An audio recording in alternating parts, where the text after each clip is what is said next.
आज हम लोग यहाँ पे शिक्षा राज्य मंत्री जयंत चौधरी के द्वारा जो बयान दिया गया कि शिक्षकों को टेट करना अनिवार्य होगा, जबकि सरकार वार्ता में जब धर्मेंद्र प्रधान जी से हमारे प्रदेश अध्यक्ष जी की वार्ता हुई तो वार्ता में उन्होंने कहा था कि हम इस पर विचार विमर्श करेंगे और टेट लागू होने से पूर्व जो शिक्षक नौकरी कर रहे हैं उनके ऊपर टेट प्रभावी नहीं होगा।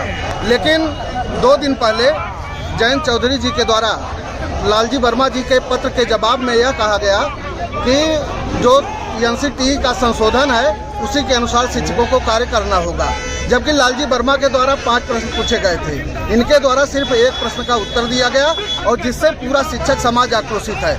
इनके द्वारा कहा गया था कि लगभग 20 लाख कर्मचारी हमारे शिक्षक आ रहे हैं इस जद के प्रभाव में। आज 20 लाख शिक्षक पूरी तरह आक्रोशित है और उनके रोजी रोटी पे खतरा मंडरा रहा है। और यह जो खतरा बना हुआ है यह सिर्फ सरकार की देन है। वह चाहती तो एनसीटीई का जो संशोधन था उसको न लागू करती और एनसीटीई का संशोधन किया। संशोधन के बाद यह कतई नहीं कहा उसने कि शिक्षकों को मालूम हो सके। यह मालूम हुआ है जाके 2025 में।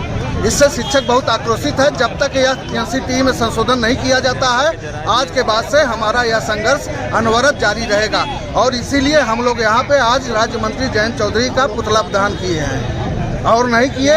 और जो लोग सरकार अगर अब तक नहीं चेतती है, बजट सत्र भी चल रहा है, सरकार स्पष्ट उत्तर नहीं देती है कि वह शिक्षकों के 20 लाख परिवारों के साथ न्याय करेगी कि नहीं करेगी, अन्यथा हम सभी शिक्षक शिक्षण कार्य छोड़ के एक सूत्री कार्यक्रम दिल्ली में डेरा डालने का कार्य करेंगे। कब तक यहाँ पर विरोध आप लोगों का होता रहेगा? कब तक विरोध आपका चलता रहेगा? यह जब तक टेट जो लागू कर रहे हैं, आरटीई आने से पहले जो शिक्षक कार्यरत थे 2011 से पूर्व के शिक्षकों को जब तक टेट से राहत नहीं दी जाती है तब तक यह आंदोलन हम लोगों का चलता रहेगा। क्या मामला है, ऑपरेशन क्यों कर रही हैं आप?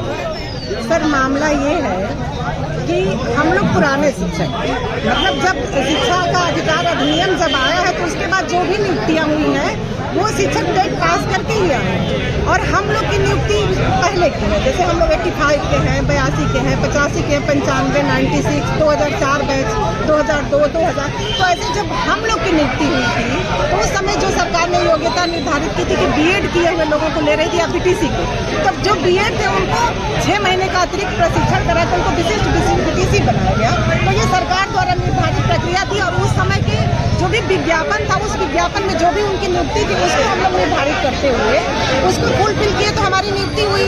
फिर सरकार ने हमको विशिष्ट बीटीसी के लिए 6 महीने का प्रशिक्षण कराया, विशिष्ट बीटीसी का सर्टिफिकेट लगा के हम लोग शिक्षक हुए। अब जो ये नया कानून चाहे जहाँ से भी आया सरकार से या माननीय न्यायालय से कि ये जो टेट की प्रक्रिया ये सारे शिक्षकों पर लागू होगा। तो जो नए शिक्षक है वो तो टेट करके आए, जो पुराने शिक्षक है तो जब सर उनकी नियुक्ति हुई थी तब तो उस प्रक्रिया के तहत ही आए, तब टेट था ही नहीं। शिक्षा का अधिकार अधिनियम आया उसके बाद टेट प्रक्रिया आई। तो हमारा यहाँ विरोध प्रदर्शन इस बात को लेके है कि सरकार और माननीय न्यायालय हमारे शिक्षा मंत्री इस पर विचार करें कि पुराने शिक्षकों को टेट से छूट दी जाए। और सर हम टेट देने से नहीं भाग रहे, हम लोग बहुत लोग टेट पास कर लेंगे, लेकिन आज हम टेट पास करके फिर कल हमारे ऊपर कोई और नियम ला दिया जाएगा।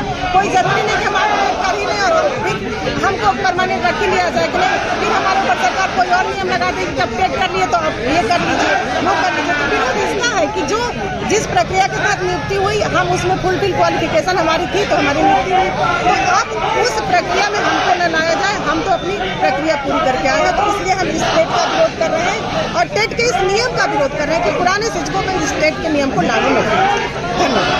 जय हिंद।